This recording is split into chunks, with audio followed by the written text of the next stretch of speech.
Hi అండి.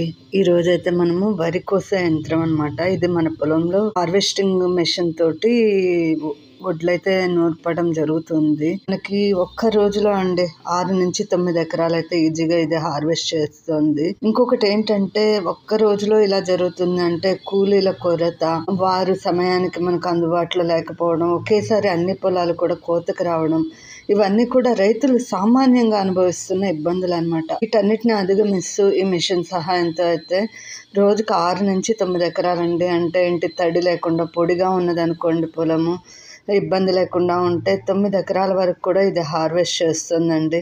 నిజంగా ఎంతో మేలు జరుగుతుంది రైతులకి.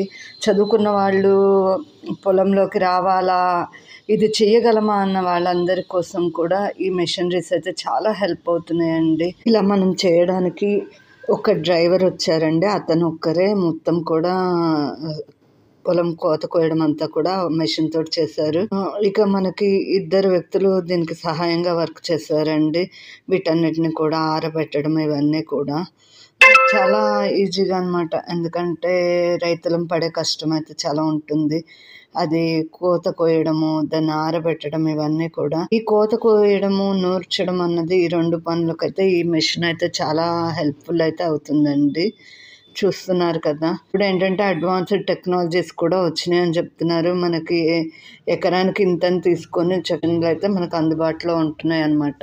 చూస్తున్నారు కదా, నూర్చిన ధాన్యాన్ని మిషన్ ఏం చేస్తుంది అంటే ఒక చోటకు తీసుకొచ్చి చక్కగా పోసేస్తుందండి. ఇది కూడా మీకు ఇక్కడ చూపించడం జరుగుతుంది. ప్రపంచంలో మొక్కజొన్నని ఎక్కువగా పండిస్తారండి. ఆ తర్వాత పండించే ముఖ్యమైన ధాన్యం ఏది అంటే వరి అనమాట. ఈ వరి కూడా మనకి ఆంధ్రప్రదేశ్ని రైస్ బౌల్ అంటారండి. తూర్పుగోదావరి, పశ్చిమ గోదావరి జిల్లాలో పండేది చాలా ఎక్కువ ఉంటుందన్నమాట. అందుకని ఆంధ్రప్రదేశ్ గురించి చెప్పేటప్పుడు అయితే రైస్ బౌల్ అనే చెప్పుకుంటూ ఉంటారనమాట.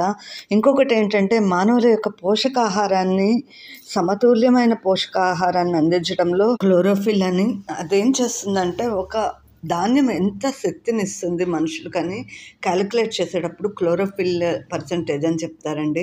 అది అధికంగా లభించేది వరిలో అనమాట. ఇప్పటికి కూడా ఎంతో చదువుకొని ఉండి మన ముందు తరం అండి 70 మీద పడినా కూడా ఎందుకు ఇంత ఆనందంగా పొలాన్ని చేస్తున్నారు అని, ఇంకా 70 మీద పడినా కూడా ఎందుకు ఇంత ఆనందంగా పొలాన్ని చేస్తున్నారు అని చూసినప్పుడైతే నాకు అర్థమైంది ఏంటి అంటే, ఒక స్వచ్ఛమైన జీవన విధానం అయితే ఎక్కడి నుంచి మొదలవుతుంది అంటే భూమి నుంచే అనిపించింది.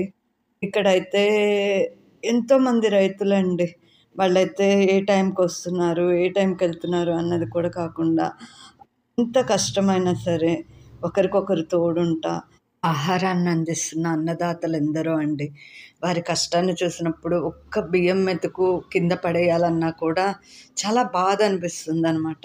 ఎంత కష్టపడితే మన కంచంలోకి అన్నం వస్తుంది అన్నదైతే నిజంగా అండి ప్రతి రైతుకు అయితే పాదాభివందనం చేయాలి అనిపిస్తుంది. Thank you for watching.